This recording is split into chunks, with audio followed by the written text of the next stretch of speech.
San Francisco, a city littered with human feces, oh so desperately wants you back.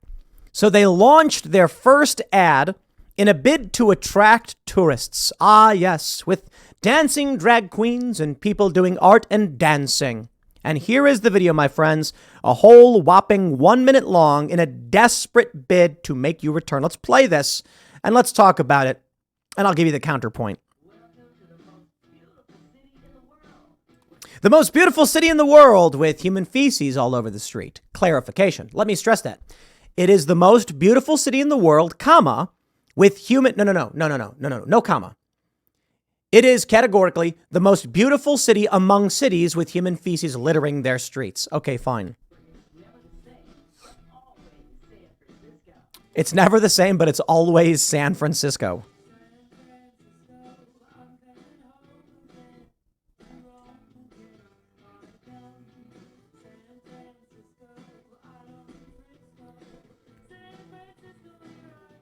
Okay, this is just awful. Okay, there it is right there, right? They've got these people dancing, and they had to make sure to include a woman with a brace dancing, like a walking stick, and a person in a wheelchair. I got no beef. I got no issue there. But I do think it shows you the nature of San Francisco, right? Always being inclusive. Fair point, though. I think it's absolutely fine to include people with disabilities. The issue is how overt they always make this stuff.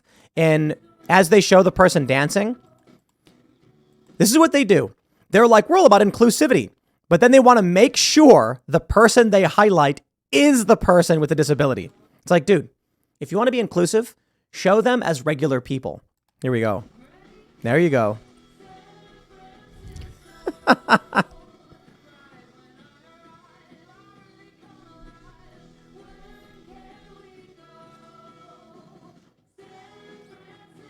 I'll tell you where you can go. You can walk down the street and then get like, well, you know, I'll try to keep it family friendly. Seriously injured when a homeless person attacks you.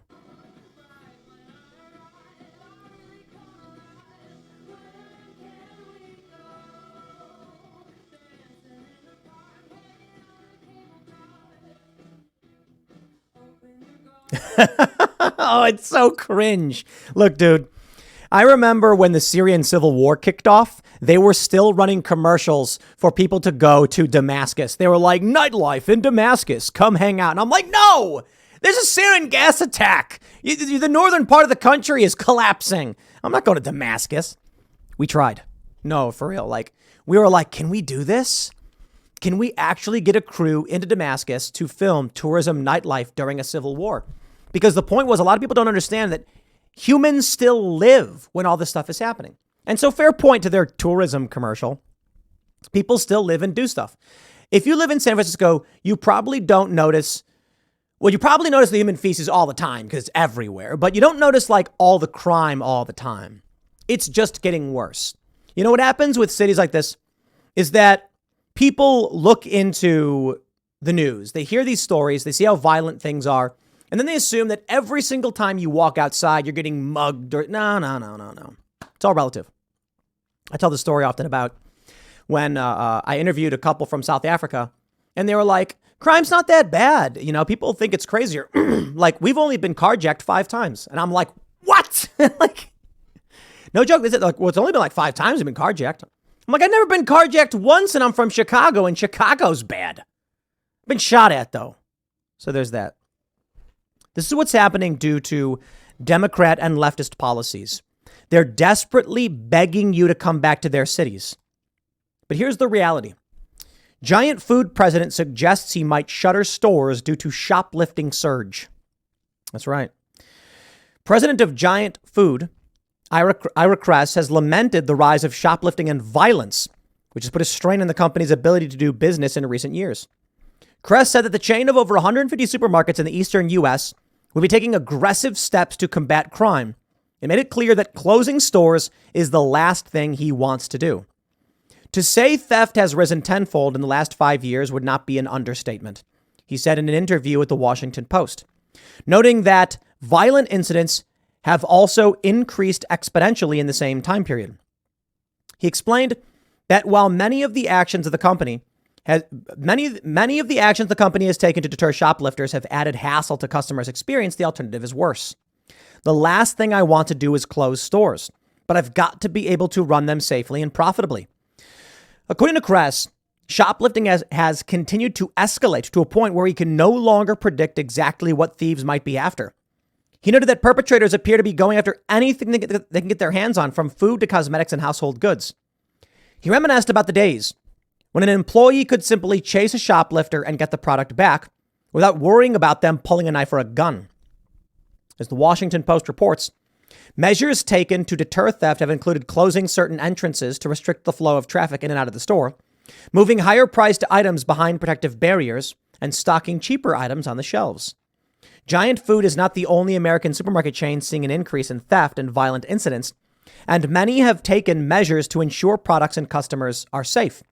Whole Foods, for example, went so far as to close stores in San Francisco after safety concerns became too overwhelming. And there you go, ladies and gentlemen, the true nature that is San Francisco. They say Breitbart says the ad described by the San Francisco Chronicle as part of a massive $6 million ad campaign shows people enjoying various landmarks around the city, including Union Square, which has been plagued by store closings. The ads will appear in New York, Chicago, D.C., Boston, and Houston markets, running through October 22nd.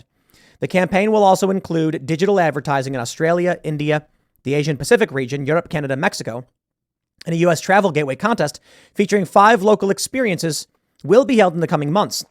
It's expected to reach 193 million people. Could you just imagine being in Europe and it's you could win an all expense luxury paid vacation, all expense paid luxury vacation. There, I got it. And then the guy's like, oh man, I'm so excited. What did I win? They're like, San Francisco. And they're like, oh, you don't got anything else in there? You don't got Omaha or something? Dubuque? I got to be honest. We went to Charleston, West Virginia for our Memorial Day weekend because I don't want to go to a city where there's human waste all over the streets. Now, it's kind of sad to see a small city like Charleston losing population, and I'd love to see a city like that thrive. We went to the famous Pies and Pints.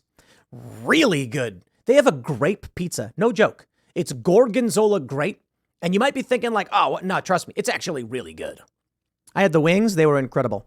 Yeah, I don't care for these big cities. I don't. Charleston's population is just shy of 50,000.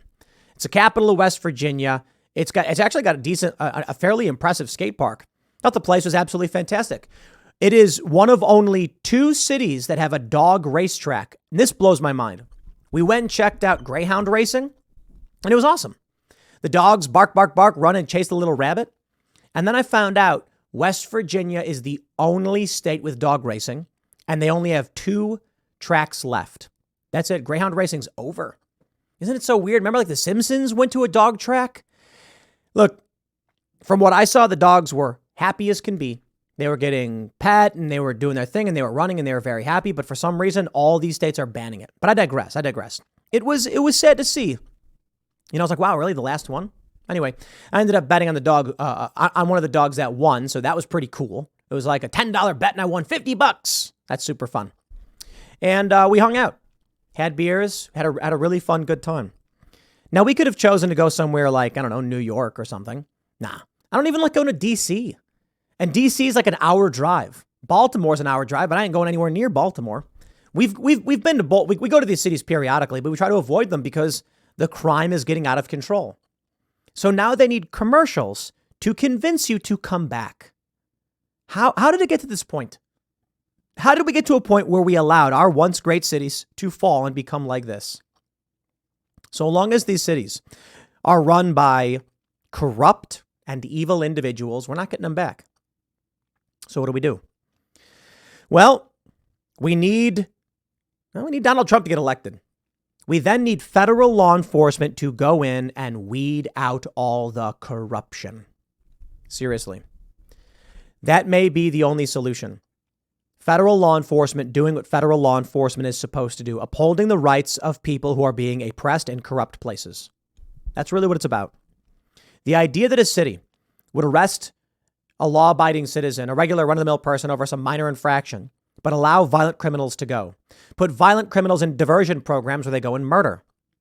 I think we need federal intervention to clean up our cities. Otherwise, we're doomed as a country. I'll leave it there. Next segment's coming up at 1 p.m. on this channel. Thanks for hanging out, and I'll see you all then.